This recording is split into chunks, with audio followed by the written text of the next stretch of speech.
All right. I think we're good. For the big meeting? I have to write this project plan. I just need to reply to 40 emails. Every day your team gets sucked Is into that your? Yeah. Okay. Yep. I was like, what happened? What did I do? It gave me a video for the stream. That's awesome. Okay. Good evening. This is H&N. The Holotable News Network is your not even remotely close to around the clock Star Wars Galaxy of Heroes news, reactions, reviews, theory crafting, and more source. I am CeliacSarah, your very inept co-host. And as usual, I'm joined by Pico Burrito. How are you? Good. How are you? I'm feeling like a friggin' idiot for not remembering how to do this. Well, look, it's not like riding a bike. Technology is terrible. It's Yeah. I went back to work this week and everyone was like, how's work been? Like, how are you feeling? And I was like, it's like riding a bike. No. Yeah. This The 2 p.m. nap kicked in, at work, and it was just time to lay down for a little bit. Oh, I texted my coworker. He comes in at 3:30. It was 1 o'clock, and I was like, "Please bring me coffee." I was like, "This is painful." Oh man. So we're live. We're live. We're back. We're back at it. There was a rumor flying around the internet that about 6 months ago, you and I had just farmed off this show to a Chinese AI bot, and it was just auto-generating content every 2 weeks, and we needed to just disprove that theory, so we decided to get on here live and just do it live. I felt bad because I always I forget that a lot of people only watch it on YouTube. Like when they listen to H&N, they listen on YouTube, and that's partly because when I started H&N, it was only genuine podcast form, and not YouTube. So I forget that not everyone listens to us on Spotify or whatever. And I probably should have said hey, we'll still be recording even though we're not streaming, but that's fine. So all of a sudden people are getting notifications like, wait, what? Who is that's a blast from the past. Yeah, so that's not why we're here. I mean, it's kind of why we're here, but it's not why we're here. Yeah. But yeah, okay, so hello to everybody in chat. Thank you, RJ, for the donation. Appreciate you. And we can talk about Star Wars. We can. We got stuff. The update was late. I for sure was like, this is going to roll out in the morning. Yeah, look, I'm not one to immediately panic around bugs with CG, but I finished up my last GAC battle, and then as I was coming out, it said your client must be restarted. I'm like, yeah, that makes sense. And then it came back up, and I got the pop-up notification after the update. The update is going to be happening in 15 minutes, and I'm like, oh, that can't be good. Oh. So yes, I'm holding my breath a little bit. So. You just reminded me I need to do my GAC. Yeah. I faced Gungans for the first time. Oh. I keep forgetting to edit my defense, as usual. My advice to anyone who's considering setting Gungans, don't. Oh, really? Not good. 57 points with Bosk, Grief, and Fennec. Wow. Yeah. You didn't even need Mando to snipe somebody. No, they set it front bottom and it was just gone, and I'm like, oh well, thank you for that. So yeah, who knows? Dang. All right, well, that's good to know. But okay, so we have tons of news to go over. Tons of news. Where do we want to start? At the top? We can start at the top and just make our way through this. This one is interesting. This is something that they've talked about, and we're getting a PC client. I'm really interested in this. Yeah. So it's funny. I have never wanted to play on a monitor until we got the new raid, Mm-hmm. and I needed screens to track. Dar gave us a list of like, hey, these are the target values you want on things, and I had a bunch of things going on at once, and it felt like I was managing multiple mobile devices and everything else, and I debated putting BlueStacks on, and so I think I'm excited about it. I feel like it's overdue. Yeah, I I wonder what this would do for like the game life, because I feel like desktop gaming and console gaming has more of a shelf life. I mean, yeah. this game has like the shelf life on it is unheard of for a mobile game. Um, but I'm just curious about that. So I picked up a new game like this Okay. called Warhammer Tacticus. Okay. They use all that fake Latin stuff, so I probably pronounced it wrong. But it's a fun game, but they do a lot of ads in the game. Like you can get energy refreshes for watching ads. So I'm getting a Mm-hmm. lot of the really bad mobile game ads, but some of them, like I'm gonna take a look at this. And then you get into like the janky cash grab games. Yeah. And you find out they're like a combination of like 6 different mobile games into one. Yeah.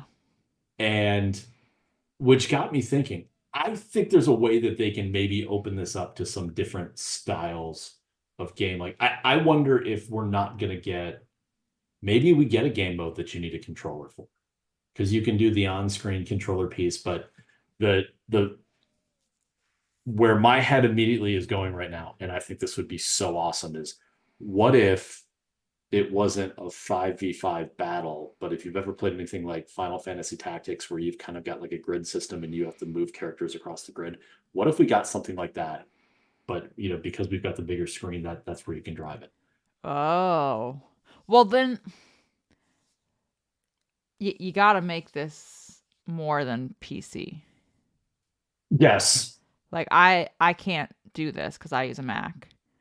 Um, and I use just to double down on that, I use an M1 Mac, Yeah. which Yeah. means BlueStacks doesn't work for me.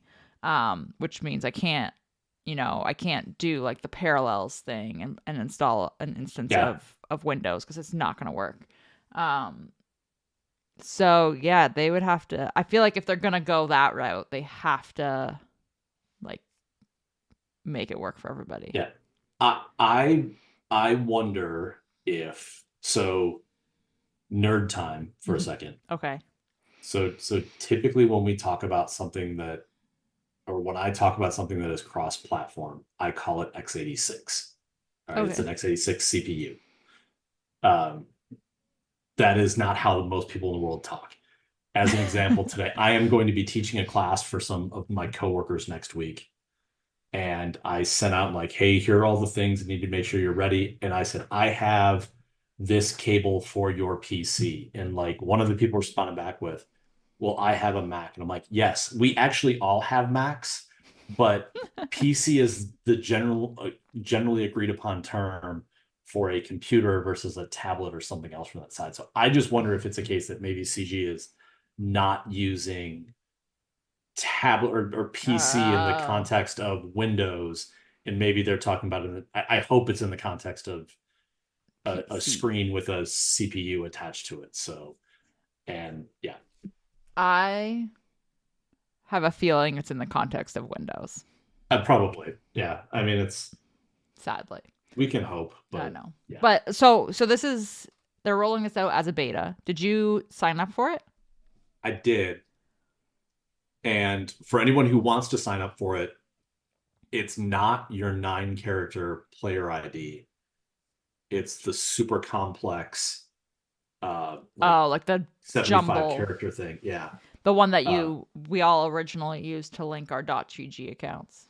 yes, yes. And that's where you can actually go get it, is if you go to .gg. That's because they ask you for your email address and then a link for the account. So you need that. So I had to do it twice because I did it with the 9 character, the player Ah, ID, and had to go back to the direction. okay. So that's it. So you have to sign up for the beta. It's a closed beta. Yes. And then you need the EA app. Yep. And then I guess we'll find out. I've had the EA app on my PC for about a year and a half, and I finally put a password in it. So I actually logged into the EA thing for the first time in, I don't know, a year and a half. So I'm ready.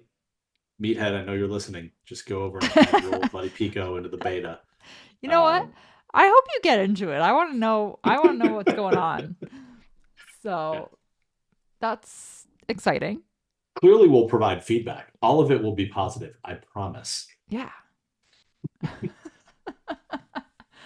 Okay, so that's it. That's the beta. It's coming. Who knows what's gonna happen? Yeah. Maybe it'll be for Max too. Maybe not. We'll see. I won't hold my breath. Yeah. It's time that people get over this. Is it a PC or a Mac problem? I want it on both because when I travel, I have a Mac is my laptop. So that's where I would use it probably more than the big screen. So yeah. Man. And then they also rolled out, or they're going to roll out, I can't remember what the date was, the new forums. I don't remember when the new forums are. I looked at it today. All I saw was any post made after April 5th will not be migrated to the new forums. So we've got to be getting there. Yada, yada. I'm just looking at the original post. Yeah. Oh, I guess you need an EA account. I mean, the good news is the 3 forum posts that I made from 6 years ago will all be migrated, in theory. I don't even know how many forum posts I've made. I think it's been like 2. Yeah. But yeah, they keep saying April 5th. We've got to be on the new forums by now. Who knows? All I know is that if I am reading the SWGOH.gg forums, I have read the rest of the internet that day. Yeah. There's nothing else on the internet for me to read. I'm just gonna do what I always do and just click on the link when it posts in Discord somewhere. Yeah. So that's fine. Okay. And then, speaking of Macs and Apples, there's a gift card promo. Yes. Are you excited about this? No. Oh, okay. When does this start already?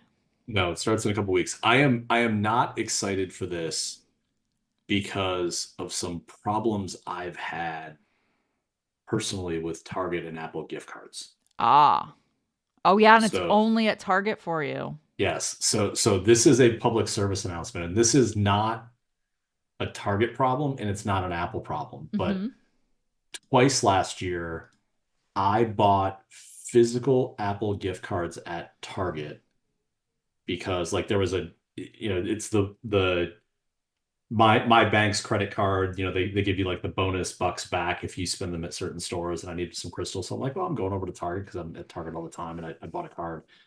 And when I went to apply the card, they didn't work. There was an error.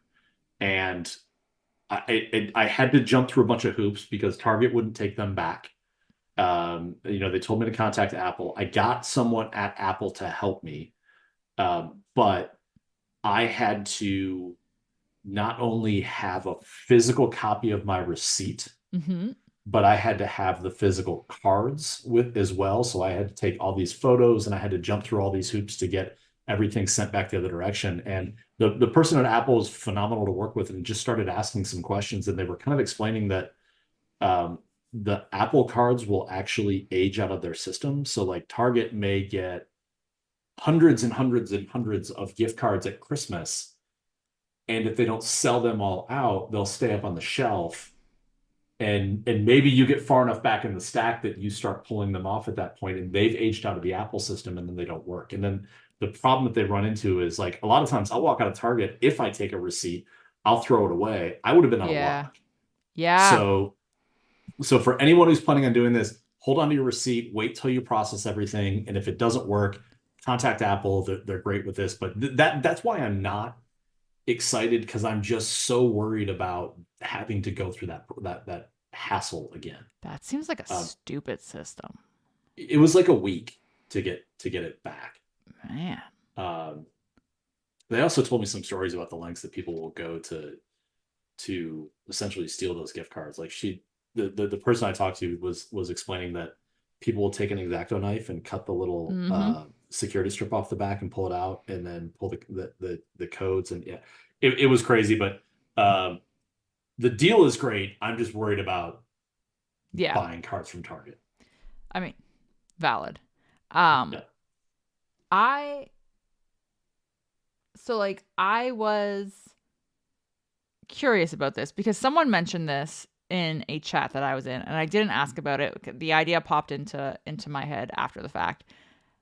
So the idea is you buy an Apple gift card at the select retailers. So in the States, it's Target. Canada, it's Circle K. Mexico is 7-Eleven and OXXO. And then Brazil is GCM Games, 03 Games, Nuvum, BTW, Lasa, and Banco Inter. But if you buy the gift card, I assume you have to use the gift card in game to get these bonuses. So you buy, like, say you buy crystals or whatever. How do they track that? Well, so like, I mean, I only play on Android, so correct me if I'm wrong. I don't know how it works on Apple. Yeah. For me, when I make a purchase in game, it will ask me if I want to use my credit card or my Google Play balance. Yes. So I'm assuming if you load a gift card onto your Apple account, then you would get and then use it in game, you would get, but then how do you track where the gift card was bought? See, all of this, I'm like, how are you tracking this? How, if I walk into Circle K and buy an Apple gift card and I pay for it with my Visa, there's nothing there that ties it to my SWGOH game. Yeah. Apple's slightly different, that they default to using your gift card balance before a credit card. You can't, it's actually cumbersome to go in and change it so that you don't use your gift card balance on that side. But but unless there's going to be a vehicle for you to, I mean, do you think that they're going to add? Well, no, because this goes live on the next week. No, in a week, just over a week. Well, it starts for Mexico and Brazil. It starts April 15th, 5 days. You don't think they're going to let you claim Apple gift cards in the store, do you? I don't know how this is going to work. Like, how are you going to tie? Because somebody basically was saying, if you're on Android, can you just buy a gift card for somebody as your friend? Like, if you give them a gift card as a gift. I don't see why not. Like, if I wanted to, I could, go to Circle K and buy my husband a gift card because he's got an iPhone and be like, here you go. Go do something with this, I guess. And I think the idea here is you buy the gift card, you get all the free stuff, so you get all the shards, and then you turn around and spend it on crystals in game, or you use it for something in game is the idea. But that's how I was first understanding it, was that you had to use the gift card balance in game, and then you would get, because like that makes sense to me. If you use a gift card balance in game, then you get. Do you remember years ago? Years, when Jedi Training Ray was coming out, they did a similar thing for Google, and you could go and buy a Google Play gift card. I know this because I did it multiple times. You could go and buy a Google Play gift card, and you could load it into your account, and you would get it was the same idea. You got a bonus gift. I can't remember what it was, but I remember I bought vaults with it because I bought like a lot of gift cards. Well, look, the training credits and the droids, I could care less about. If you're going to give me, I don't know, let's say I need $100, I need a vault. Right. If you're going to give me 660 times 2, so 1320, 1,320 shards for building datacrons. Mm-hmm. Yeah, I'll do it twice. I mean, that's what I need the shard shop currency more than anything else. Well, I'm curious, like, if I, like, this says, like, $25 gets you whatever, $50 gets you another one. It says 50 plus, I should say. So it says crystals value. Does that mean you get those crystals as a gift in game? I guess. So you get the crystals, the character shards, etc. Blah, blah, blah. Can I do this more than once? Like, is there a limit? And if I buy a gift card over $50, do I only get $50? Right. So are you better off, instead of buying $100, buying two 50s? Or buying a 15 and a 25 because I can't do it more than once? There's just so many questions, and I just feel like somehow I feel like Apple's gonna win in this. It's not even gonna be CG. It's gonna be Apple's gonna be like selling all these gift cards to people. They're like, well, now what do I do? Considering this starts in 5 days for 2 of the countries listed, you'd think that they would have given us some more info about how this worked, but CG gonna CG, I guess. What we don't realize is that they did the math, and there's like 7 people in Brazil that play the game, and they've contacted each one of them directly as beta testers for this. So. That's why they only have a $15. Yeah. Oh, man. So this is a serious question. I'm not asking it in a backhanded way to make fun of Canada. Are Circle K's all over the place? So they didn't used to be, and then I think they bought out one of our convenience store chains, and now I see them everywhere. Okay. Yeah, so like it's not going to be hard to go to a Circle K and get these gift cards. You don't have to drive to like Timbuktu here.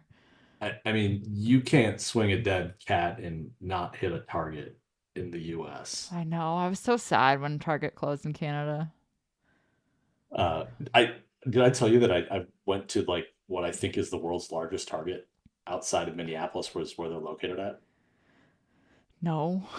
They didn't have a grocery store inside of it. They had a full-sized supermarket. It was like a superstore. They didn't even. I can't, like, originally they called them Greatlands when they started adding the food piece to it. This was like, I looked at it and I'm like, and they just had like the word supermarket over a piece, and I'm like, oh, that's a really generic name, grocery store. And then I walked inside and I'm like, first of all, you could play football inside of it. Second of all, I'm like, oh no, that's just the Target supermarket. It was insane, but the store was also flipped, and it was really confusing for me. So, so you got lost in Target, which is like yes. a white woman's dream come true. Look, I will freely admit, my Sunday routine is normally go to Target, get a cup of coffee, and walk and not talk to anyone for 20 minutes. That's my walk, not talk with a cup of coffee is my ammo every day.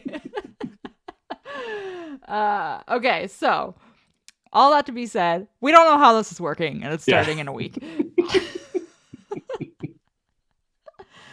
Oh man. Okay. Now there's actual like news though. Actual game news and things. Fun stuff. So we got an update today.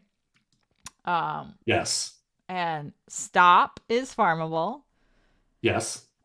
And he's a Cantina farm. I was surprised by that. I was surprised by that as well. I'm not mad about it.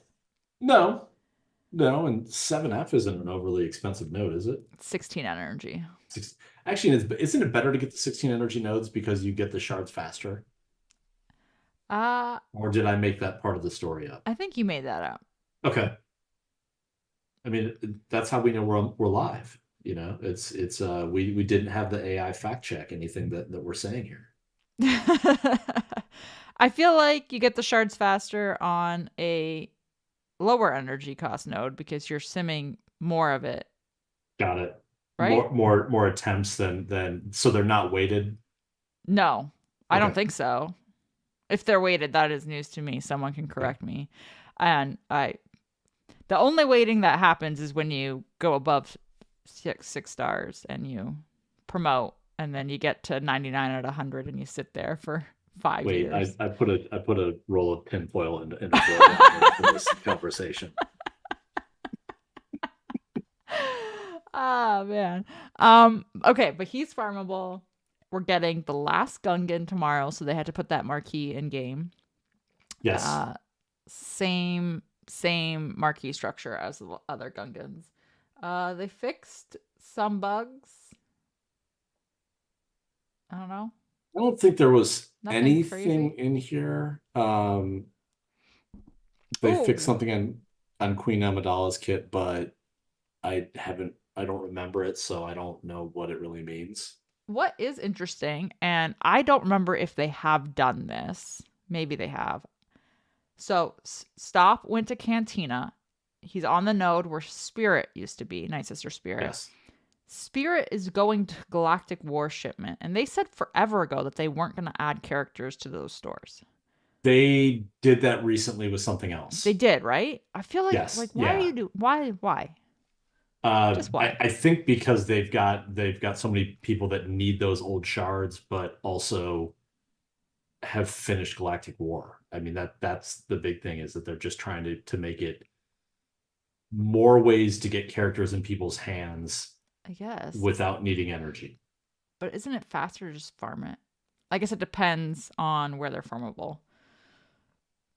Yeah, I really always thought that, again, if you can get the 1,200 shards a day, I mean 1,200 shards a day, 1,200 Galactic War credits a day should give you 15 Shards. shards. Yeah, that's true. You just got to be on checking when the store refreshes. Yeah. Okay, Um, fine. but what's interesting is I do not see her in the store right now. It So probably already refreshed for you before your game updated, and now you have to wait for the game to update again, or the store to refresh. Now I'm interested, so I paid the yeah, she actually came to the bottom, so she was an extra. She added. She's not in another spot, so you're not gonna have to wait for her to show up. She added her own. Yeah, so she in my, like, on my iPad, there's, I don't know, multiple rows of 3. And she is the first in the lower left hand corner of the next row of 3. So it was a net new addition to the to the board. So that's fun. Yes. All right. Well, I guess that's allowed. They also, so the OOM command droid. So that was the one of the droids in the boss node 3 in Conquest that was not counting for the kill B1 droids. Right, because he was the command droid. Yes, he is added to the feat counter at this point. So I'll be honest, I didn't know it was a command droid until they put that in here. I assumed it was just because it was tagged differently in the game, it was counted. But so now you'll get 5 per. I think there were 5 total, but only 4 counted. So you'll get all 5 every wave that you clear. Which, I mean, I guess that's fine. I personally was like, it makes sense that he doesn't count because he's listed as a command droid. But this is in our favor, so I'm fine with it. Okay, SWGOH gameplay in chat is saying there's also bonus Kairos and Marin shard drops on Cantina nodes from the 12th to 17th of April. I did not see that in an update. Was that like an in-game pop-up I ignored? I did not see that either.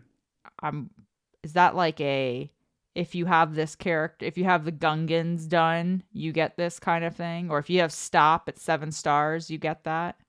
Or was Meathead making comments on the event server and forgetting to tell the rest of us? Maybe. So, yeah. I didn't see that anyplace. Yeah. I did a Cantina farm after the update today. I guess it's not the 12th, so it doesn't matter. I was gonna say I didn't get anything, but it's not the 12th yet. It's in the data. It's in the data mine. Okay. Nice. Right. Okay, I did not check the data mine yet. That would be why I have no idea. Sweet. Okay, that is good. I wonder if that is, do you get Kairos if you have Marin 7-starred, and if you don't have Marin 7-starred, you only get the Marin shards? I don't know. This is interesting. All of my monitors just went off. Oh. So we'll figure this out. I'm back. You're back. Okay. Okay, and he's saying no condition was written there, being like written in the data mine, so we Okay. just don't know. Okay, but potentially Cairo, potentially Marin, bonus drops on Cantina farms from the 12th to 17th, which is great because Stop is on Cantina. Yes. So we're gonna get a whole bunch of good goodies. So burn them, burn them, burn them. Yeah. Okay, do we want to do this kit reveal? We're getting the last Gungan. Let's get into this kit reveal. I have not read his yet. Gungan Phallanx. Phalanx. I think it's Phalanx. I think. It's not All right. He kind of looks like a surfer. He does. Yeah, he looks like he is a partaker of green things from the earth in that image.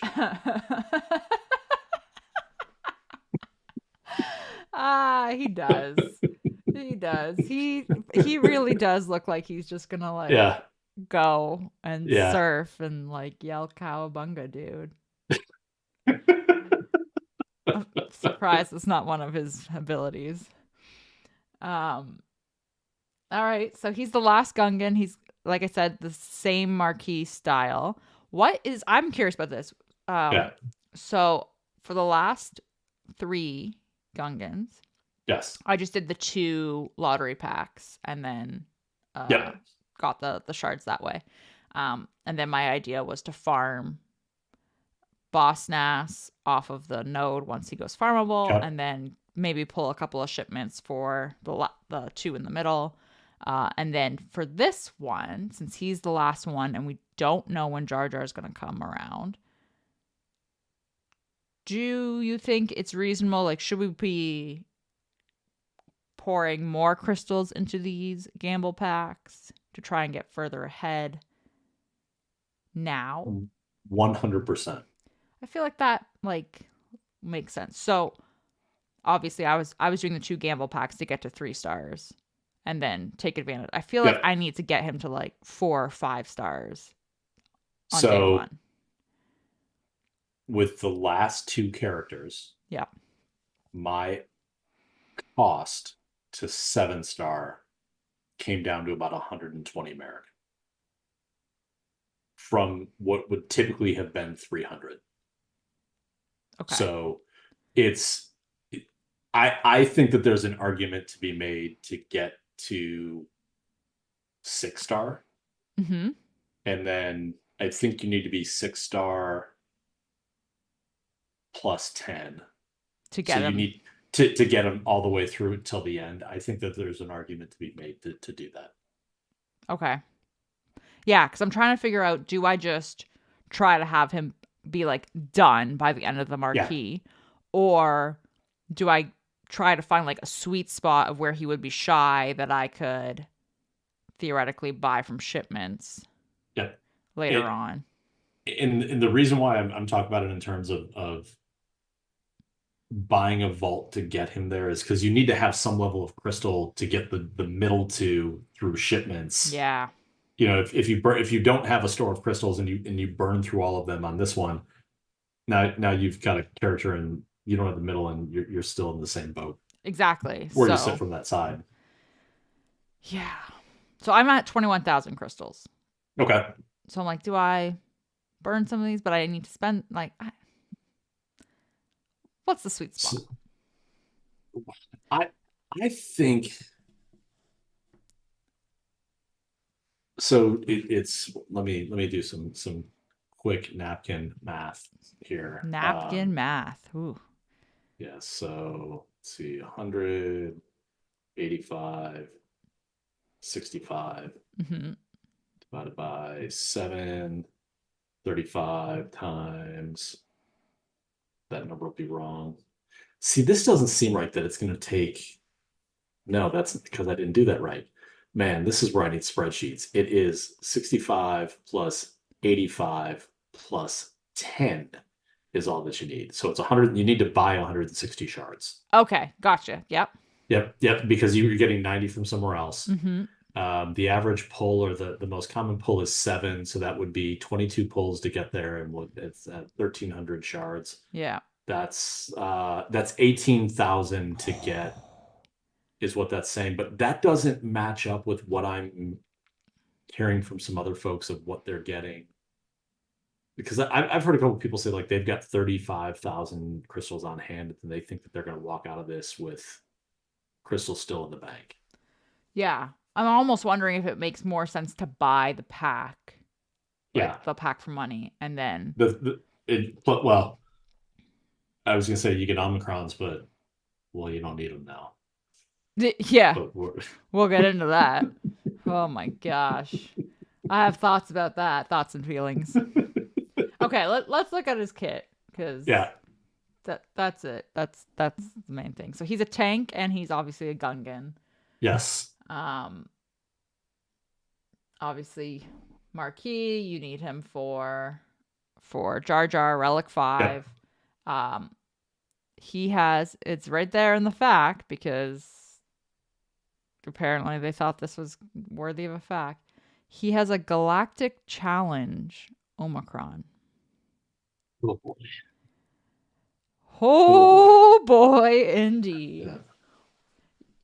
You know what? CG put out that Conquest Omicron survey, and we were all like, no, we don't want this. And they said, all right, hold my beer. Yeah. You know what's coming next? Galactic War Omicron. Oh. I mean, there is actually, I've been watching this content.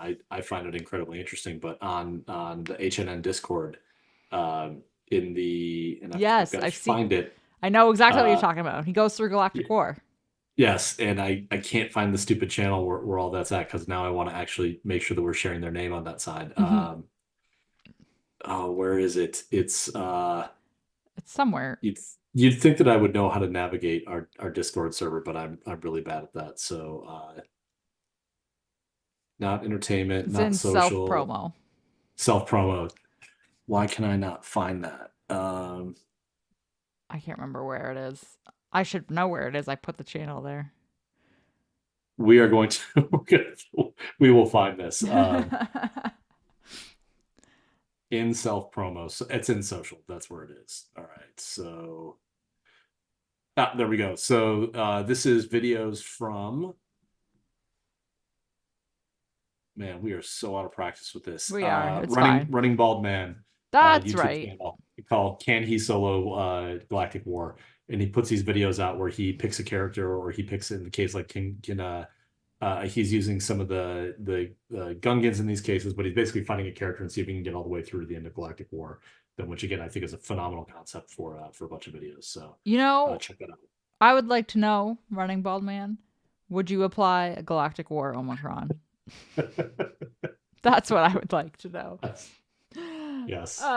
Okay. Do we want to read his kit in all seriousness? Yeah, let's read his kit. Okay. Do you want to read it, or do you want me to read it? Oh, you can read it. Okay. His basic is called Fierce Poke, which is what she said. Yes. We're starting strong. Yep.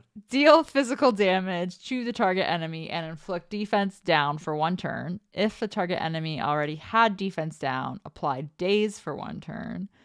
Whenever Phallanx, whatever, attacks an enemy out of turn, the weakest Gungan ally gains 3 stacks of protection over time for 2 turns. That's going to be really important. Okay. I feel like, side note, I'm just going to call him Phalangy, because I saw him earlier and I was like, this is a missed opportunity, CG. Okay. Dr. Phalangy. So special 1. Heyo, watch out. Cooldown of 4. Deal physical damage to all enemies and inflict tenacity down on them for 2 turns. If the enemies were separatist, also inflict provoked for 2 turns, which can't be copied, dispelled, or resisted. Phalangy taunts for 1 turn. If he was already taunting, he recovers 20% protection. Okay. Pretty good. Straightforward. Special 2, raise the shield. It's not a surfboard. It is not. Cooldown of 4. Uh, okay, sorry. I'm looking at this animation and it's just so silly. Okay. Dispel all debuffs on himself and deal physical damage to target enemy. Deal an additional instance of damage equal to 10% of Gungan Phalange's max protection. Inflict vulnerable on all separatist separatist enemies, for 2 turns, which can't be copied, dispelled, evaded, or resisted. Gungan allies gain shield up 25% for 2 turns, and Phalange gains retaliate for 2 turns, which can't be copied. Shield up is gain a shield based on max protection. Okay. We'll take a look in the FAQ because they explained what this is. I think the terms that they're using is poor, but it makes sense when they break it down. All right. Retaliate whenever this character is damaged by an attack. Deal 20% of the damage received per stack to the attacker as true damage.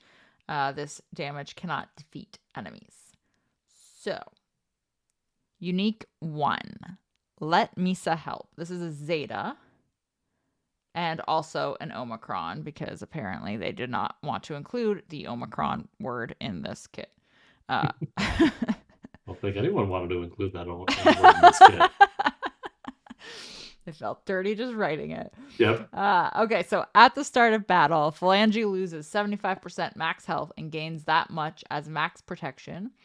Whenever Phalange is not damaged by an enemy on the next other ally Gungan's turn, that ally gains potency up for 1 turn. Phalange will assist and remove 8 stacks of recharge from the ally shield generator. If the ally shield generator loses 2 or more stacks of plasma shielding in a single turn, then Phalange taunts for 1 turn. Okay. Whenever Phalange uses an ability while taunting, he gains 2% max protection stacking for the rest of the encounter. Whenever the ally shield generator is destroyed, Phalange recovers 50% protection, and Gungan allies dispel all debuffs on themselves.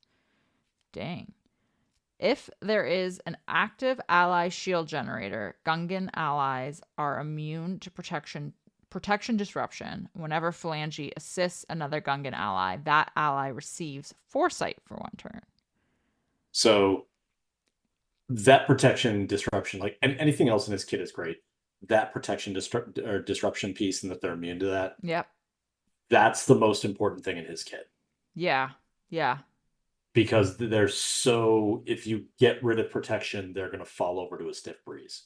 Yeah. That is it. So, and that's just the part of the that's the main ability.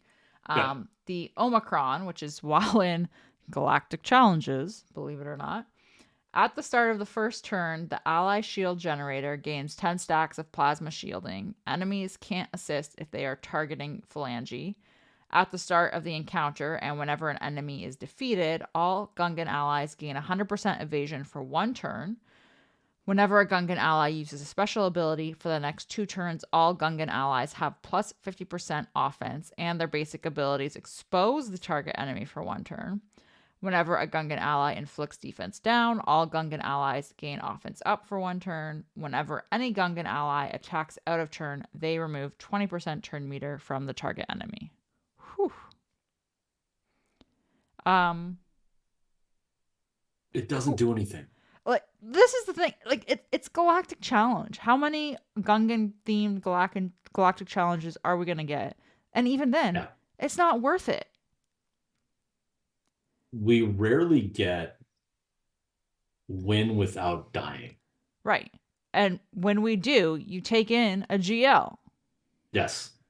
I just this is the same problem that Sortie has, is that there's another thing to fix the problem, but this ultimately doesn't. Yes, we know that we're going to get Gungan specific feats. Right. This will help in that case. If you don't have if you don't have the resources behind them, absolutely 100% it'll help. All of the other feats that we get, even if unless we get a feat for add defense down 700 times. Right. there's nothing in the kit. It makes them more survivable, but just beating a galactic challenge doesn't solve the galactic challenge problem. You need to beat the feats. Right, exactly. So like what This does nothing to advance a feat. Right. And like if you need to win with a full Gungan squad, okay, then chances are you probably have them Yeah. relicked. You're probably going to have them relicked anyway to get Jar Yeah. Jar. Yeah. I just don't see why this is necessary. So I wrote a mini soapbox today Mm-hmm. about, honestly, I just I don't care about this. It not in the context of I won't apply because I'm not going to apply it. I don't care that CG did this. Right. Okay. And part of it is, and it's funny, I wrote this long kind of essay on why it doesn't matter. And then I feel like, as I think a lot of people do, Meathead took this lengthy book that I wrote and he put it in a generative AI and said, what Pico said, just make it succinct, because I have a hard time doing that. And then he boiled it down to a couple of sentences in the Q&A that I thought was a great answer, and I thought that kind of explained everything was there. Mm-hmm. The short version of it is the Gungans create a really interesting challenge right now, that they are the first new faction and first team that only uses new characters since the Inquisition came into the game. Okay. And if you think about the Omicron release for the Inquisition, that was a failed release as well. It was. They tried to do that piece of the shift around the territorial wars, Omicrons, and it just didn't work out. All right. After that, I think is when we saw the shift of CG was like, oh, well, we're going to kind of give you a team, or we're going to release characters around a legendary, and we're going to make them game mode specific, so that at the end of this, you're going to get 3 or 4 new characters, and they're all going to have a different game mode Omicron. And Meathead said that was our goal in this. He said the problem is right now we've only got 4 game modes that really matter. You've got GAC, you've got TW, you've got Raid, and you've got ROTE. Yeah. That left one of the characters not doing something. This is their attempt at trying to do something different. Right. It's not going to work, but that's ultimately where the challenge is, because with as frustrated as I think as everyone are right now, if they gave us, let's say, so Boss Nass is a Territory Wars Omicron. If he was a Territory War Omicron as well, could you imagine the legitimate complaining that people would do, that like we're now in the 2 Omicron Territory War team phase of this, and then it gets into this conversation of where everything floods. So it's a throwaway. It is. We're not going to get a character that just like for the past 6 or 7 years, we were going to get a Zeta on every character when they were released. Remember when characters used to release and they didn't have Zetas? Yeah, that's not a thing anymore. It's the same way with Omicrons. They're just going to be part of the kit. I'm just not going to apply it. Yeah, I mean, I'm genuinely curious how many people do apply it. We need to look at that next show. Yes. Because, what I'm really interested in is, so Sortie, who was released in 2022. That sounds right. How many Omicrons does she have applied? Yeah, because you don't need her Omicron for Conquest. No. So there are 8,730 Sortie Omicrons. That kind of hurts. In contrast, there are in Grand Arena for, where is he? Where's our new buddy? Bane.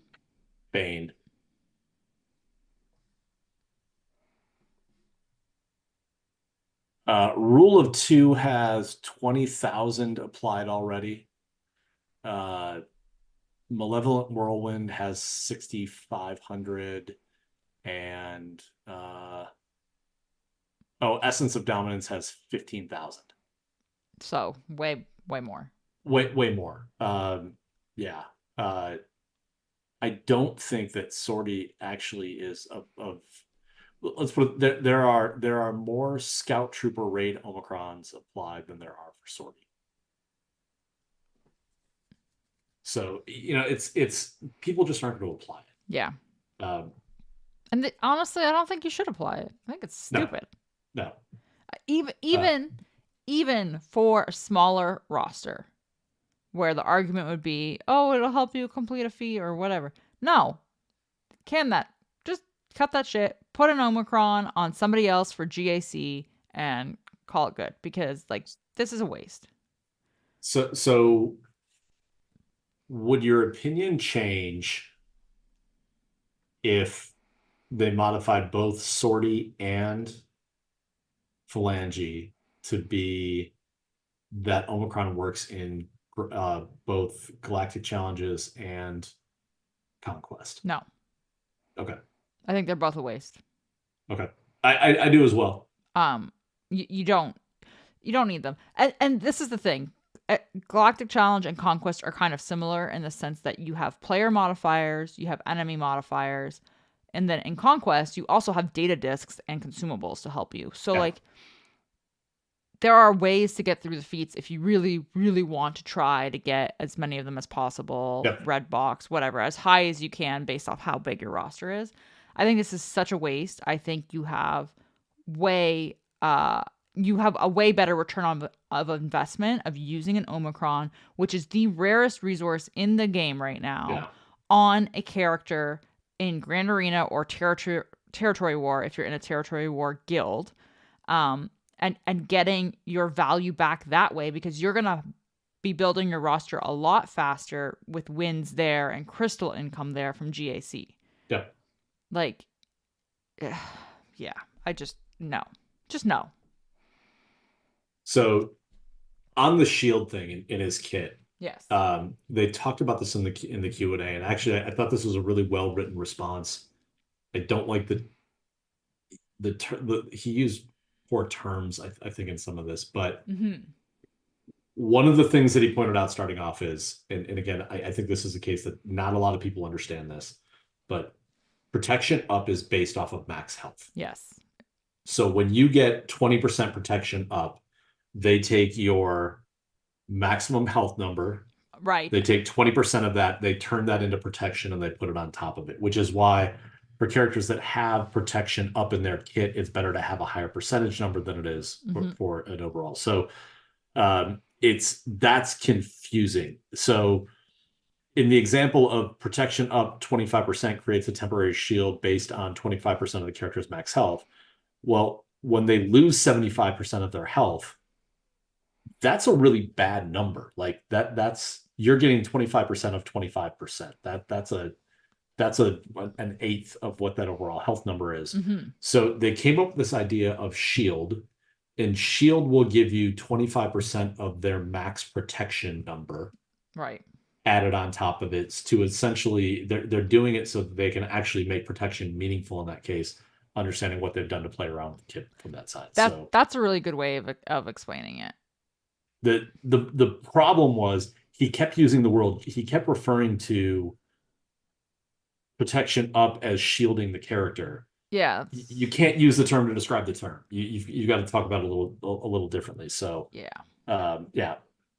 But it said it is treated like a buff to protection up, so it can be dispelled, it can be prevented, and all of those other fun things. So okay. Fair. But that's what they're trying to drive to around the shield piece. I do also, by the way, like Luke's comment about if we think the Conquest survey that was from a few weeks ago was actually for Phalange's kit, and they didn't get any good feedback, so they just made it a GC Omron.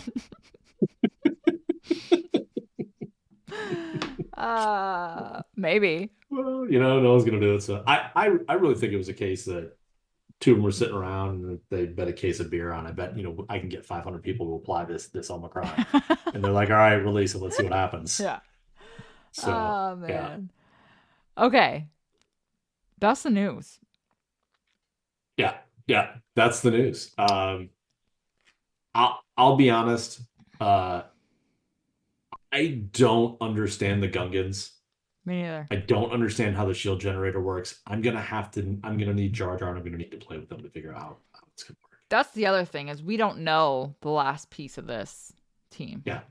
Like that's still up in the air. So it's really hard to know how you want this to work as of right now. Yeah. Sure, like you can see like how things are gonna start piecing together, but yeah. There's just a ton of mechanics in this kit with the shield generator and the plasma generation, and I just don't understand enough of it that I can make a strong understanding of what's going on at this point. So I don't even know if I'll understand it once we have them. I'll be like, I do what? Okay, fine. Yeah. Who's gonna make a video to explain this to the dummies like me? Zareth.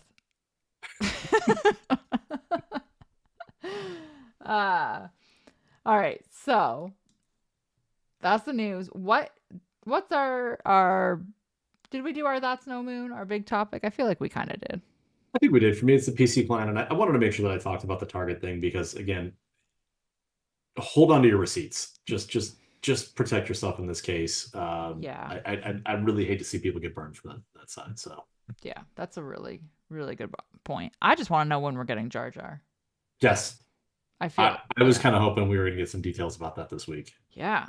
So at this point, you've got to imagine it's coming May the 4th, right?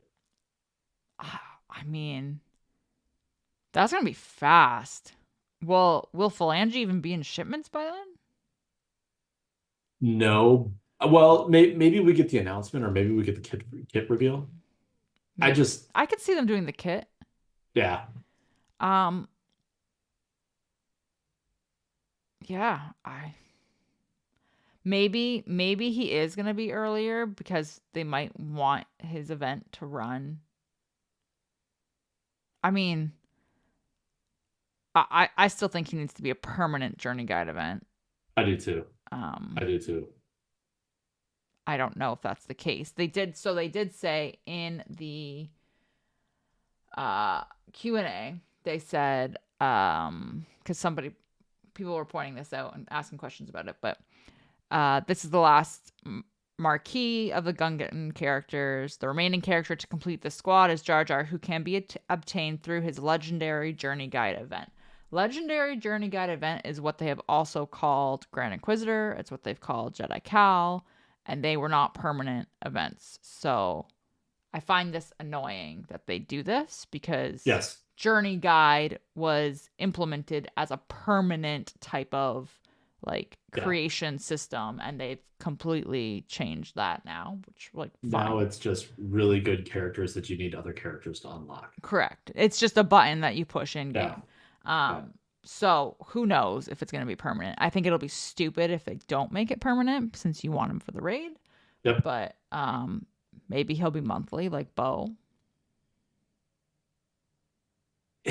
If he's monthly Bo, I could see him coming out earlier because I don't think we get the new raid before July. The problem if he's monthly like Bo, you are starting a number of guilds off on the wrong foot for the new raid. Absolutely. When a raid lasts, we'll call it 10 months because we don't like to do hard math. That's 10% of the life cycle every month that you miss not having it around. Yeah. That's going to kill people from that standpoint. So, yeah, I think it would be a massive miss if that's what they ultimately did. Yeah. So I don't know. It's just, I don't know. I just don't know. Just tell us the answer. Just tell us the answer of what we need. I think we know what my bantha in the room is. I think we know what your bantha in the room is as well. Yeah. But it's this stupid ass Omicron. I just can't wait till the next problem comes up, so we can not think about this one anymore. It makes the next thing's gonna happen, and we're gonna be like, remember that time they gave Phalangy a GC Omicron? Yeah, yeah. It's I'm all for people making fun of it, and it's a bad idea. I have also seen way too many people get worked up about this, though, like anger. There's This is not zero. something. Yeah. There's no reason to be angry about this. Like literally, you don't have to do it. Yeah. You just ignore it. I mean, you just don't. Yeah. Like there's zero reason to be angry about this. It's stupid, and I think you should be making fun of it. I don't think you need to be angry about it. I played intramural basketball in college. We were terrible. Just terrible. There was a game that we were winning 37-35 at halftime, and we lost 95-39. All right, that's how bad we were. But one of the guys that I played with every once in a while would just pull up from like 35 feet away and take a shot. Like, what are you doing? He's like, just wanted to see if I could pull it off. That's what this is. This is just throwing a ball up at the basket to see what happens from that standpoint. It's a shot in the dark. If it works out, it works out. If not, man, nothing gained, nothing lost. Right. The Omicron is word salad. It's word salad.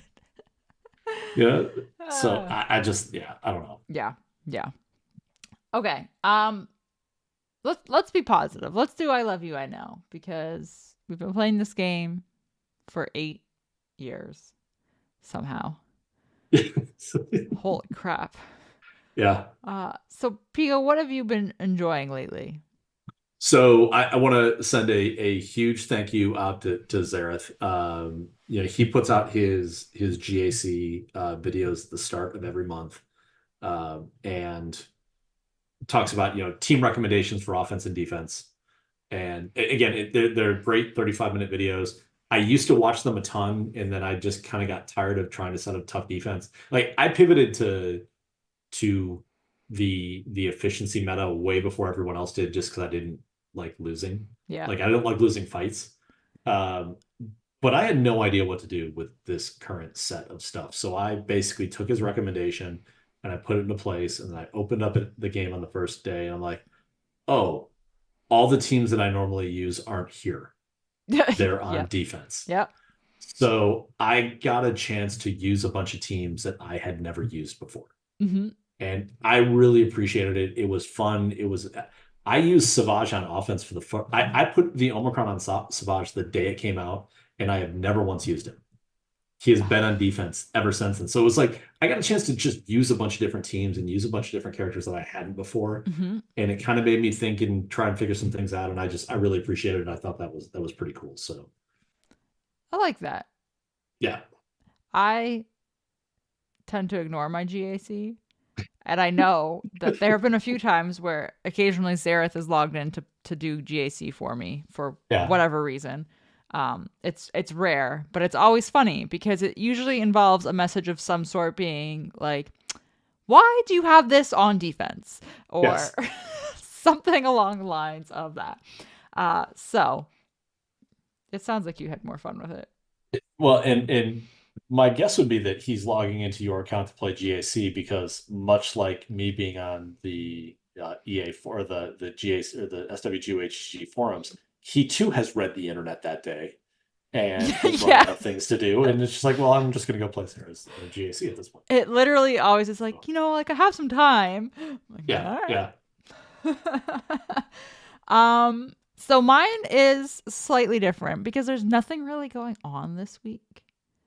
And I'm so grateful because I went back to work this week and that was a shell shock. So I'm very happy that we had, by nothing going on. I mean, there's 3v3, but we don't count 3v3. Yeah. It was territory war. I was going to sit it out, but we had a cupcake war. So I was like, put me full defense and it'll be great. And it made the first 3 days of my week much smoother because I wasn't really thinking about the game when I was at work. Yeah. I was thinking about the 52,000 emails I had in my inbox, which, by the way, I know I told you that. I had, for the listeners, I had 52,501 unread emails in my inbox, which I found out was a lie because I did go through them. My last day of work was March 10th last year, so I went back over a year later. The 52,501 emails only went back to April 6th, and then my Outlook server kind of crashed, and I had to connect to the cloud to get the rest of the emails in, and it didn't, because it was just so janky, it wouldn't actually give me a number. It said I had no emails in my inbox, but they just kept coming. Oh, Which is what she said. Like, you know what would have been awesome if you would have gone back to like October 15th of last year, mhm. all right, and just did a reply all on accident to like a company-wide email just to see what chaos that would bring. Like, not only would it be like the why am I on this mailer to why is this 7 months old? But like, the annoying thing is, like, I easily could have been like, oh, I'll occasionally check my email from home and clear some out here and there. Yeah. Jasper's nap time, movie, whatever. They locked me out of my account. I had no access to anything. I could not use my laptop. I couldn't check my email. I couldn't do like anything that I needed. I had to send an email from my personal email address to HR asking for access to something, and then it wasn't even given to me. They just asked what I needed and they did it on their end. So yeah, I had nothing. Like my security card at work wouldn't work. I had gone in a couple of times to visit and like bring Jasper, and every single time I called my boss and was like, I'm outside in the parking lot like a hobo. And I'm still employed, right? Yeah. I was like, is my card gonna work on Monday when I get to work? Like, am I gonna be able to get into the building? Yeah, I had no access to anything. So it was very nice to know that I could just stare at my inbox for the last 3 days and not play the game. Oh, By not play the game, I mean not worry that I was like, oh, I gotta log in because of this thing. So it was a nice week. So what has become interesting as you're talking about all this emails, I get less than 30 emails a day now. Oh, I wish.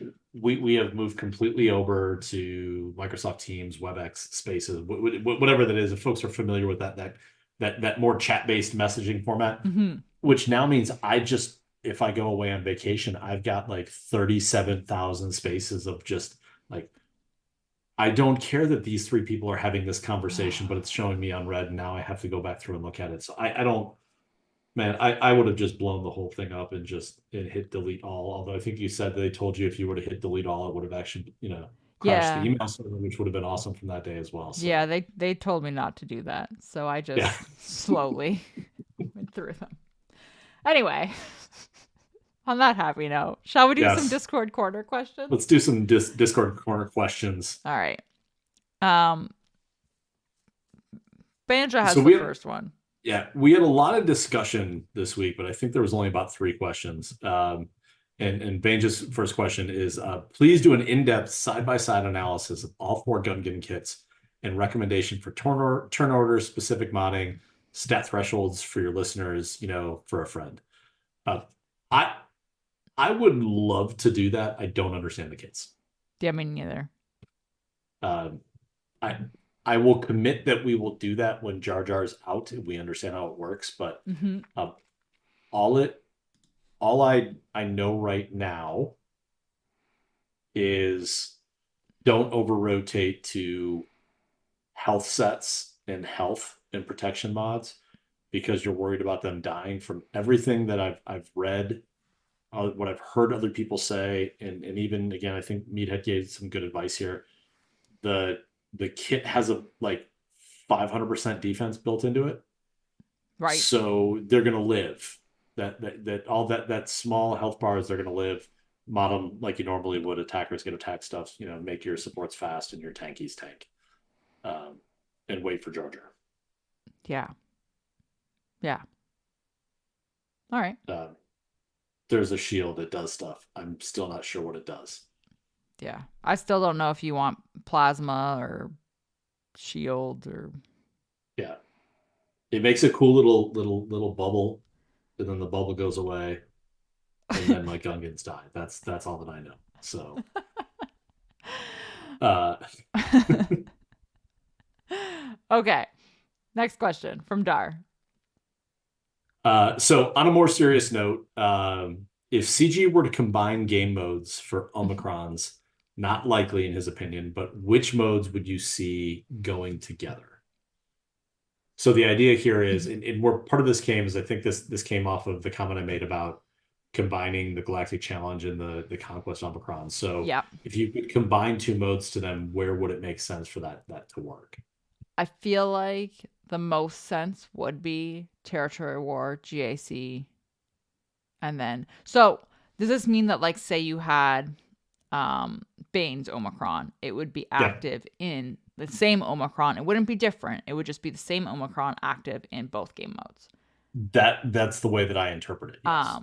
So I feel like it makes the most sense to do that, to do like Territory War GAC and then TB Conquest.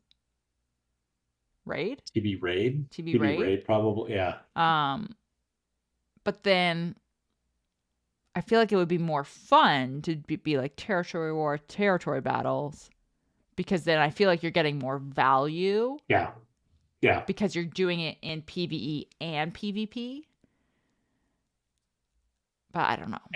I think that you could probably get more people to apply territory battle Omicrons if you could find a use for them in PvP. Yeah. I haven't decided if PvP Omicrons are more preferred because they're fundamentally better. Mm-hmm. And I know there's numbers that are probably something like, yeah, we'll just go read the numbers, but do we talk about PvP Omicrons more because the majority of content creators are focused around PvP game modes versus PvE? Like, I think I talked about beating Gungans today, and that's probably about the most in-depth we've been on PvP in 3 months, on this podcast. So, so it, again, I don't know. Like, I think that the content creators absolutely can shift the momentum of things in the game in a direction. And I don't know if it's so over rotated on that side, just because and frankly the belief is GAC is better than TW in most cases. Yeah, absolutely. Yeah. So I personally feel like I would get more value out of if it was PvE and PvP in one. Yep. So yeah, I don't know though. I guess you would have to do Conquest and GC together, because then you have the useless ones grouped as one. Yes. Yeah. And they just still, again, they don't get applied. They just don't get applied together. You can still just ignore them. They're alone together. That's the best way to be alone. And then DARS Part 2. Would charging 10 mats for some game modes lead to more players equipping them, i.e. 20 for GAC and Territory War, 10 for TV Raid, maybe 10 for Galactic Challenges, etc.?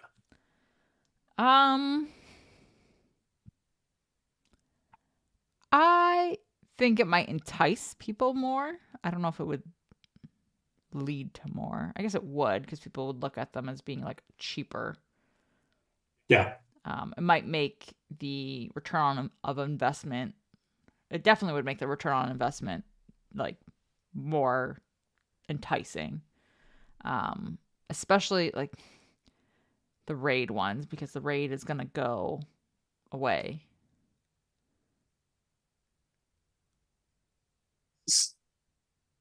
I will say, maybe the raid is the wrong example to use, because in my opinion, with raid Omicrons in general, it has diminishing returns the longer you wait to apply it. If you're applying Scout Omicron now, then I'm sorry, but don't do that. Please don't. Yeah. Like you should have done that months ago. it's got diminishing returns. I think it would be like for TB and GC and Conquest and whatever, if you made it a lower cost, I think it would definitely be more enticing. You'd probably get more applications out of it. I don't think that necessarily makes them better to apply. Like the materials are still as rare. Yeah. So I think longer term, I don't see it making a difference. Right. And the reason I don't is the second that you put differing values on Omicrons, Mm-hmm. you introduce the conversation of value, which cripples people in this game. Right. You know, what's the first thing that happens is something shows up in the store and immediately everyone rushes to associate a crystal value to what's in that Yep. pack. And based off of that crystal value is whether you should do it or not. And then people argue because people value crystals differently in all those pieces. The second that these are worth 10 and these are worth 20, it starts to get into an argument. You'll have people that will now like, well, no, this should be a $10. This should be a 10 Omicron feature where this is a 20 on the other side. I think this is a case you just need consistency across the board, and you just need to let it fall back to people to where they find the value of where that sits. I just choice is not always good. Well, I also think this could like lead to like people getting pissy because you have using this example as 20 for GAC and Territory War ones, and then the rest of them being 10. You could easily see people who love Territory War, love GAC, being like, why are our Omicrons, I shouldn't say our, but like, why are the Omicrons that I am more inclined to apply already double the cost as the ones that I may not have applied in the first place? Like, I could easily see people being like, I feel like I'm getting shafted.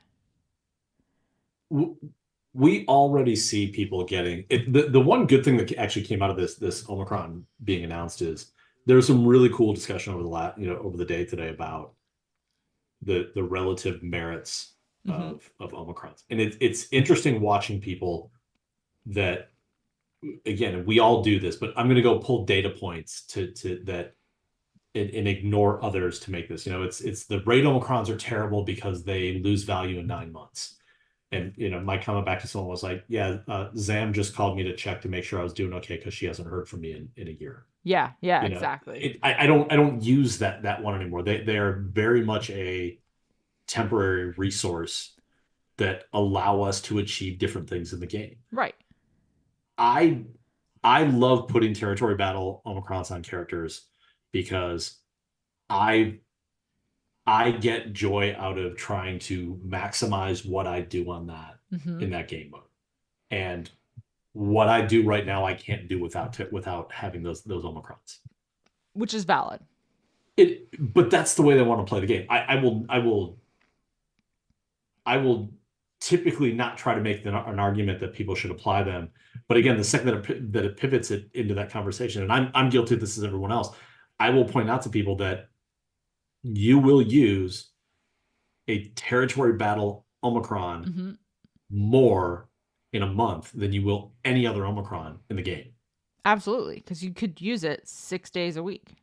Six days a week, 2 weeks, which is 12, which is 3 more than you're going to get in the Grand Arena. Yeah. But again, that's very advantageous for mine. And typically the argument that comes back to the direction is, but do you need it? Like, no, I want to use this team, right? And I need it on that team. So it's just there was some interest. I think there was some interesting conversations that came out of it today. At the end of the day, find the Omicrons that just make it fun. Yeah. Yeah. As a quick side note on that, I ran into we're going to talk about GAC twice today. Oh boy. My opponent set an interesting Lord Vader team. Okay. That counters the Bocron. Oh. So it was Lord Vader, it was Maul, and it was Sortie. Really? Oh, because of VIP. No, it's because Lord Vader only pulls the protection off of dark side allies, Oh. and Maul starts in in stealth. Yep. So you have no one to use that ability on in the first turn. Yep. So I start beating on Sortie, thinking that was the right direction to go. Maul gets 5 stacks and yeeted Bo off of the map. Well, shit. Except because I put all the Omicrons on Bo, Yep. the first light side Mandalorian that dies gets revived at that point. So it was a great team, provided he didn't run into someone who put the worst of the 3 Omicrons on the team. Right. I came back and was able to actually take it out. So like that's the value of Omicrons. Like and I'm now watching my opponent right now, and they probably would have beat me, but they got hung up on a character. They ended up having they two-shotted 2 teams. I two-shotted 1, and I win the game. I don't have that Omicron. I probably don't. I'm in the same situation that they are. I'm beating my head against them on a team that side. So, yeah. Man. Yeah. Yeah. I panicked when that happened. And then she came back, and I'm like, why did that happen? Oh, yeah, I forgot that Omicron piece. So, Omicron. That did it. Yeah. I also, just like a side note, I don't see them doing a 10 Omicron thing again. Nope. I think that was a bug that happened with Boosh, and then they just kind of ran with it and let it happen, and then eventually turned it off. Yep. Agreed. So, yeah. I don't think there were any other questions. I think that was it. I don't think we've had a Leviathan event since our last episode, because I think we recorded, it was like the 26th. You are correct. Yes. So everyone will not be shocked to know that my Leviathan is still 6 stars.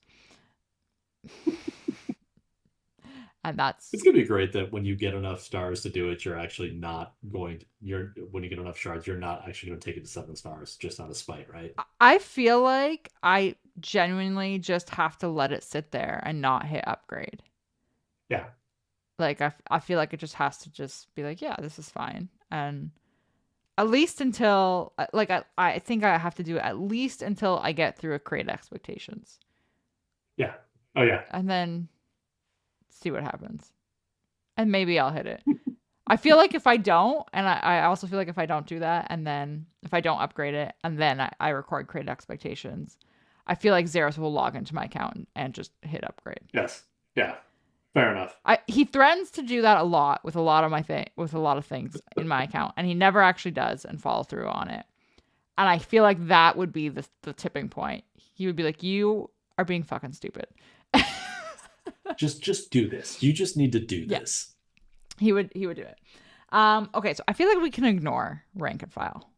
Yes, I agree. Okay, so let's go to Uncle Owen's moisture farm and talk about who and what we are currently farming in game, because everyone knows work comes before going to Toshri Station to pick up power converters. Whew. Pico. So I have some bad news. Oh, the original plan for Project 1989 may be getting shelved for the year. Oh no. I vastly overestimated my ability to get Relic 9 material. Mm-hmm. So I'm struggling to get the back half of the roster up. Like I was kind of going after it from the approach of taking care of factions. Right. And I can't. I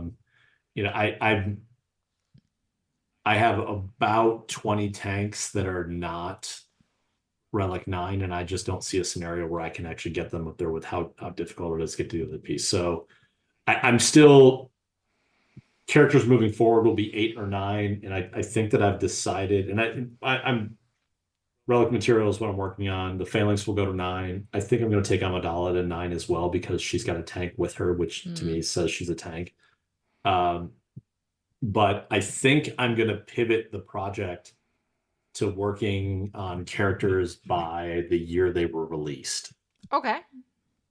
And here is the crazy part about this. Mm-hmm.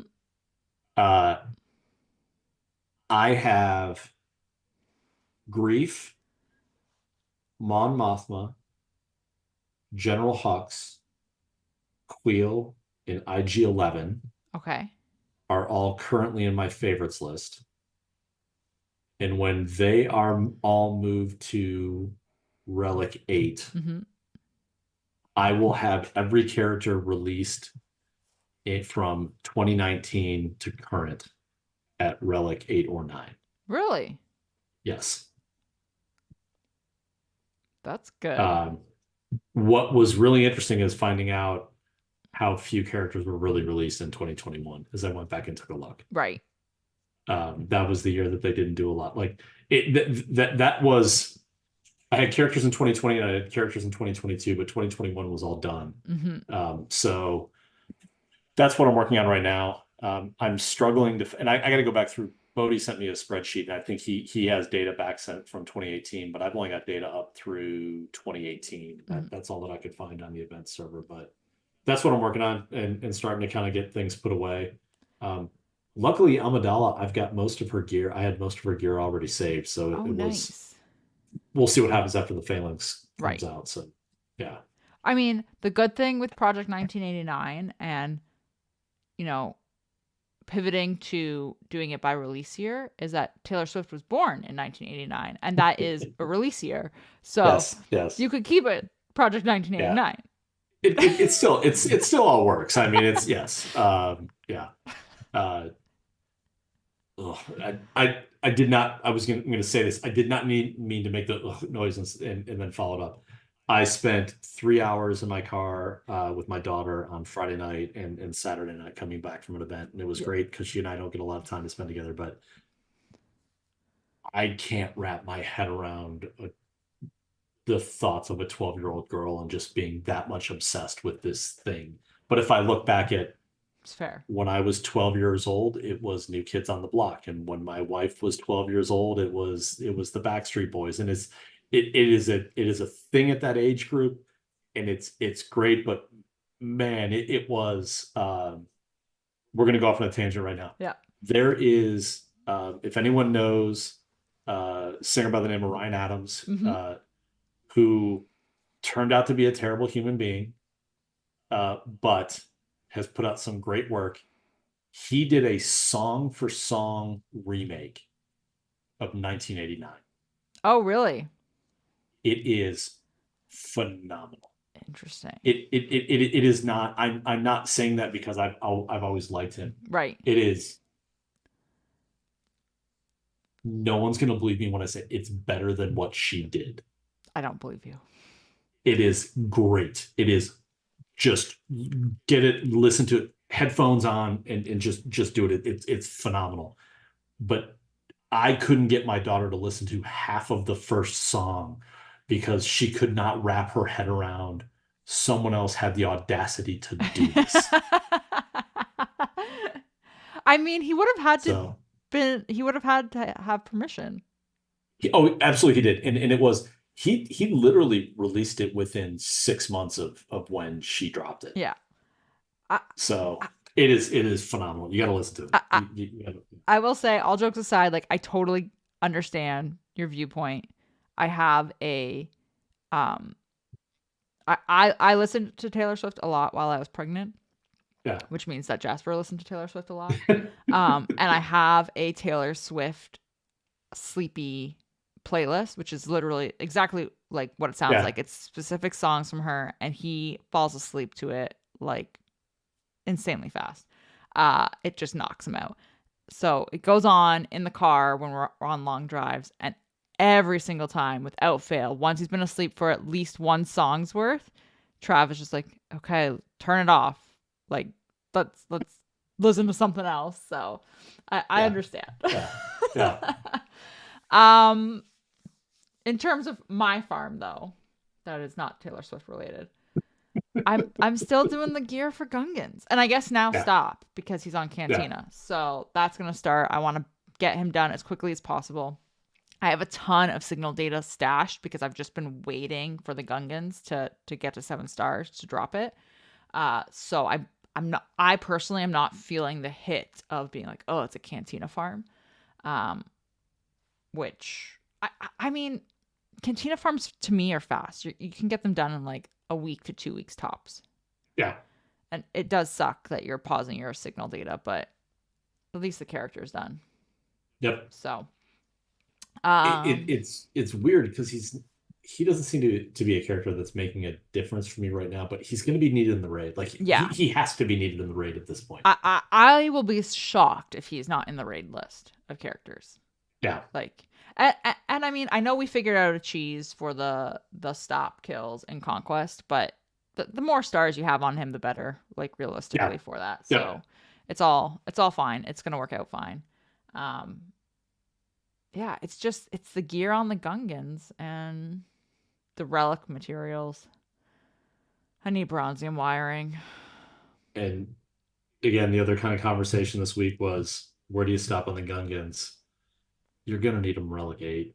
Yeah, that's it. Like, yeah, you need them relic 5 for Jar Jar, but you're gonna take them to 8. Yeah. So. They're gonna be a max team. Everyone's gonna want to do the max team. It's gonna make sense. Hopefully they hold their strength a little better than the Tuscans, but they should. They've got a legendary character behind, that's gonna front them. But yeah. Right. So I guess we'll find out. Will this be the first non-leader legendary? Trying to think of who else was a legendary that doesn't have the leader tag, but you might be right. BB-8. Oh yeah, BB-8 and R2. Mm-hmm. That's right. Those were the only ones. Starkiller isn't a leader either. C3PO. C3PO. So actually, quite a bit. There's a few. There's a few. So that's fine. I guess we'll just see when we get them. Yeah. So, any other thoughts? I don't. It's good to be back live. I know. I'm glad that I eventually figured out what the hell was happening. And it worked. So it's all good. Okay, so with that, thanks everybody for joining on YouTube. We're back on YouTube. We've always been on Spotify, for those of you who don't know, or Apple Podcasts, or wherever you get your podcasts. Yeah. I don't know where else you would get them from, but yes. Yeah, we're there. And thank you for joining us this week. That ought to do it. And until next time, Chewy, we're home. And I think that means I can hit end stream.